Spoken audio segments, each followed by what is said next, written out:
Hello दोस्तों, आज हम लोग ट्रिगोनोमेट्री टॉपिक के बारे में अध्ययन करेंगे।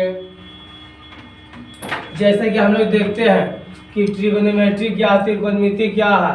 तो त्रिकोणमिति गणित की एक शाखा है जिसमें हम लोग समकोण त्रिभुज के कोण एवं इसके भुजाओं के परस्पर बीच अध्ययन करते हैं। जिसके समकोण त्रिभुज, तो समकोण त्रिभुज में एक डिग्री 90 डिग्री का होगा और दूसरा ये एक्यूट एंगल होगा, मतलब 90 डिग्री से छोटा होगा। अगर ये 60 डिग्री का होगा तो ये 30 डिग्री का होगा। अगर ये 45 का होगा तो ये भी 45 का होगा, क्योंकि त्रिभुज के तीनों कोणों का योग 180 डिग्री होता है। और मेरा एक कोण 90 डिग्री है, यानी दो कोणों का योग 90 डिग्री होना चाहिए। ये 60 होगा तो ये 30 होगा, अगर ये 60 तो ये 30, ये 45 तो ये 45, अगर ये 80 तो ये 10, ये 70 तो ये 30, 70 तो 20। कहने का मतलब कि ये दोनों कोणों का योग, कोण ए एवं कोण सी का योग जो होना चाहिए 90 डिग्री होगा, तभी तो त्रिभुज के तीनों कोणों का योग 180 डिग्री होगा। अब हम लोग देखेंगे कि आखिर में इसमें क्या हम लोग करेंगे। तो देखिएगा, इसमें समकोण त्रिभुज में एक कोण ले लिए 90 डिग्री। अब इसको मान लिया थीटा। हम लोग जानते हैं कि थीटा के सामने वाले भुजा को लंब कहते हैं। थीटा के सामने वाले भुजा को लंब कहते हैं। जैसे कि अगर ये थीटा लिए, ये लिए थीटा, तो एक सामने वाला ये होगा लंब। और जो सबसे बड़ी भुजा होता है अर्थात तिरछी भुजा को हम लोग कर्ण कहते हैं। एक इंग्लिश में बोलते हैं हाइपोटेनियस। और जो आधार होता है ओकरा बोलते हैं जी, इसमें हम ले लेते हैं ये वाला थीटा ले लेते हैं, ये हुआ लंब, एकरा बोलते हैं परपेंडिकुलर। एकरा पी से डिनोट करते हैं। ये हाइपोटेनियस है, इसको एच से डिनोट करते हैं हम लोग। ये इसको होता है बेस, एकरा बोलते हैं आधार। बेस हुआ, इसको बोलते हैं आधार, एकरा बी से डिनोट करते हैं।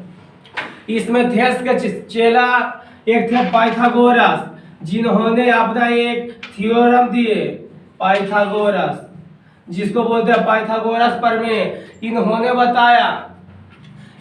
बताया कि किसी समकोण त्रिभुज में सबसे बड़े भुजा का वर्ग अर्थात कर्ण का वर्ग, सबसे बड़े भुजा का वर्ग अर्थात एक कर्ण हुआ, तो ये लंब हुआ।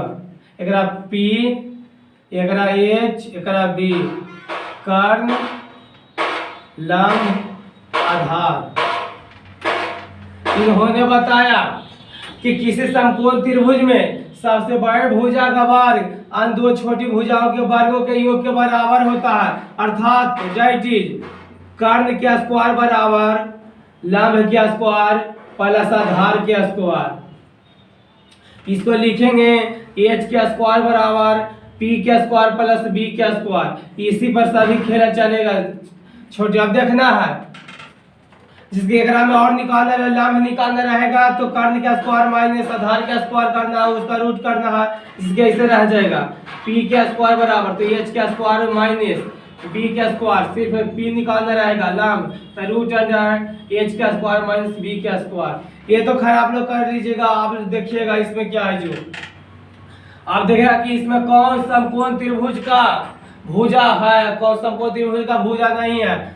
तो जो संख्या h स्क्वायर बराबर p का स्क्वायर प्लस b का स्क्वायर को फॉलो करेगा, जो संख्या h का स्क्वायर बराबर p का स्क्वायर प्लस b का स्क्वायर को फॉलो करेगा, वह समकोण त्रिभुज की भुजा होगा। जैसे कि ले लीजिए 3, 4, 5, ये समकोण त्रिभुज का भुजा है या नहीं, हम लोग चेक करेंगे। तो देखिएगा सबसे बड़े भुजा का वर्ग अन्य दो छोटी भुजाओं के वर्गों के योग के बराबर होना चाहिए। तो देखिएगा 5 का स्क्वायर 25, 3 का स्क्वायर 9 और 4 का स्क्वायर 16, 16, 9, 25 दोनों बराबर हो गया। तो जब बराबर होगा तो समकोण त्रिभुज का भुजा होगा, अदरवाइज समकोण त्रिभुज की भुजा नहीं होगा। अब हम लोग देखेंगे ये पूरा याद रखिएगा डायरेक्ट। मान लिया कि दे ले रहेगा यहाँ पर आपको, जैसे कि दे देगा जी, यहाँ दे देगा ये 6 दे देगा, ये 8 रहेगा, तो ये निकालना तो आपको रहेगा कि कितना होगा। तो हम लोग जानते हैं कि कर्ण का स्क्वायर बराबर लंब का स्क्वायर प्लस आधार का स्क्वायर, यानी कर्ण निकालना था। पी कितना है 6, तो 6 का स्क्वायर 36 प्लस बी कितना है 8, 8 के 64, कितना हो गया 36 64 100, 100 का वर्गमूल कितना है रे बाबू, 100 का वर्गमूल 10, हमारा निकल गया 10। लेकिन हमको निकालना नहीं है, ये डायरेक्ट याद रखना कि क्या क्या होता है जो। तो हम लोग सबसे पहले उसको देखेंगे। अब देखिएगा,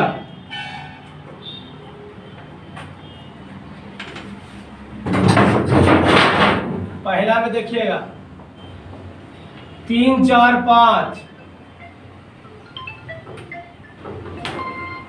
ये समकोण त्रिभुज की भुजा है। फिर इसमें 2 से मल्टीप्लाई कीजिए, करेंगे सामने 2 से मल्टीप्लाई कीजिए तो 6 4 दूनी का 8 5 दूनी का 10, फिर ये हो गया। अब इसमें 3 से भी गुना कर सकते हैं, 3 तिये 9, 4 तिये 12, 5 तिये 15।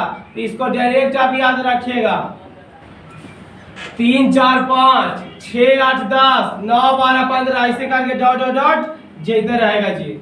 अब देखिएगा दूसरा में, जिसको होता है 5 12 13, 5 12 13, इसे भी आप लोग देखिए 5 का स्क्वायर 25, 12 के 144, 144 25, 169, 169 का वर्गमूल 13।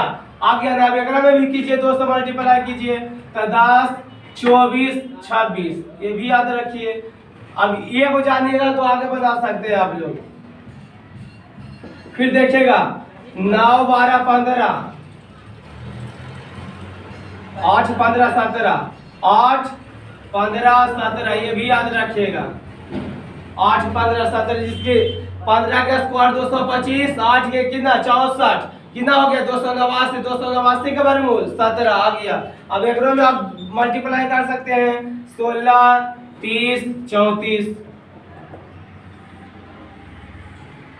फिर देखिएगा चौथा में 20 21 29, 20 21 29, 20 21 29, डायरेक्ट याद रखना। जिसके देले रहेगा, दो को कोई भुजा देले रहेगा, मान ले ये देले रहेगा और ये देले रहेगा, तो तीसरी भुजा निकालना रहेगा तो डायरेक्ट आप 21 कीजिएगा।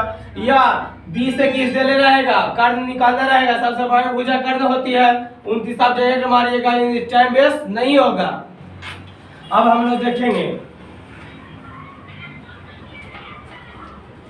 9 40 41, अब पांचवा में देखिएगा 9 40 41, 9 40 41, ये भी ट्रिक है।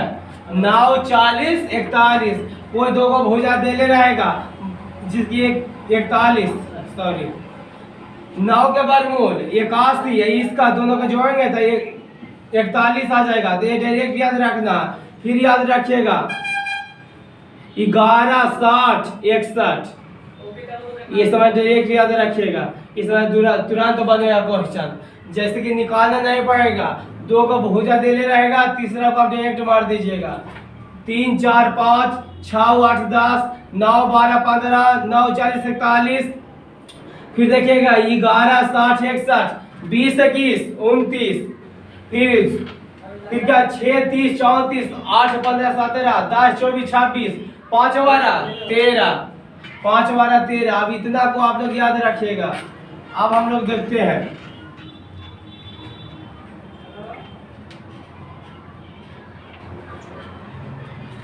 देखिएगा त्रिकोणमितीय अनुपात, त्रिकोणमितीय अनुपात, त्रिकोणमितीय अनुपात कुल 6 होती है। त्रिकोणमितीय अनुपात की संख्या 6 होती है। देखिएगा पहला क्या होता है, जो पहला होता है साइन, एकरा में एंगल लगाते हैं theta, sine cosec cos sec tan and cot. त्रिकोणमितीय अनुपात की संख्या 6 होती है। अब हम लोग देखेंगे किसके उल्टा कौन होता है जो।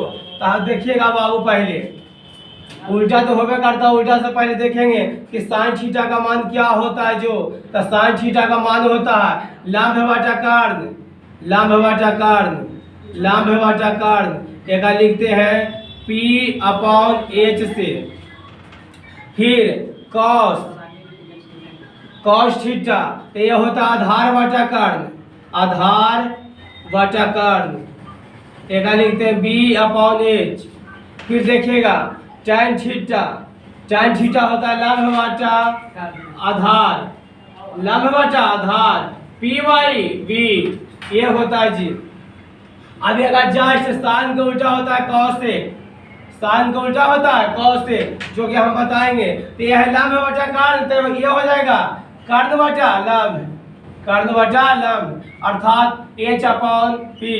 फिर cos थीटा का उल्टा होता है sec थीटा, cos का उल्टा होता है sec थीटा जी। तो sec थीटा देखिएगा ये आधार बटा कर्ण है, तो ये हो जाएगा कर्ण बटा आधार, कर्ण बटा आधार। एक लिखते हैं H अपॉन B।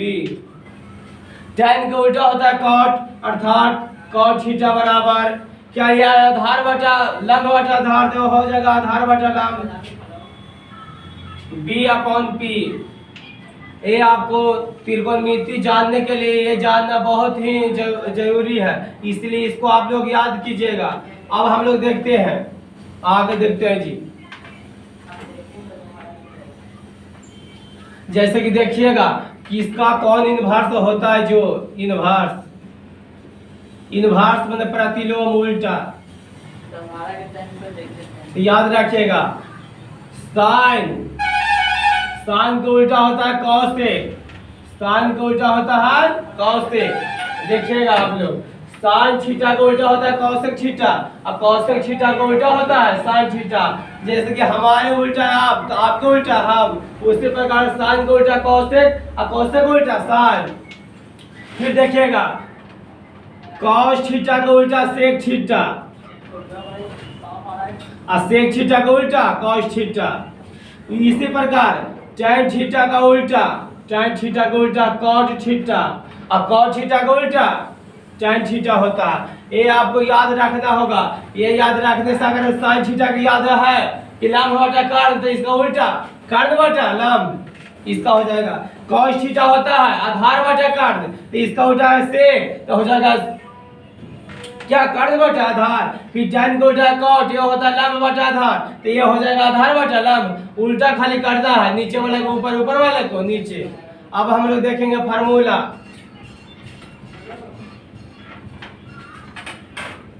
देखिएगा जैसे इसमें पार्थव फार्मूला होता है जी, sine theta into cosec theta equal to one, sine theta into cosec theta बराबर वन होता है। अब हम लोग देखिएगा ये मेन फार्मूला हुआ। अब साइन थीटा का मान निकालना रहेगा, तो गुना में तो भागा में, वन बटा कॉसेक थीटा। अब हम लोग का मान निकालना रहेगा कॉसेक थीटा बराबर, तो कॉसेक थीटा वन बटा गुना में तो भागा में साइन थीटा, ये हो गया। ये डिराइव्ड फार्मूला हुआ। मेन फार्मूला ये है sine theta into cosec theta बराबर वन। अब दूसरा में देखिएगा cos theta into sec theta बराबर one, cos theta into sec theta बराबर वन होता है। ये मेन फार्मूला हुआ बाबू। अब देखिएगा अब cos थीटा का मान निकालना रहेगा, तो ये गुना में है तो भागा में हो जाएगा, वन बटा सेक थीटा। अब सेक थीटा का मान निकालना रहेगा, तो वन बटा cos थीटा।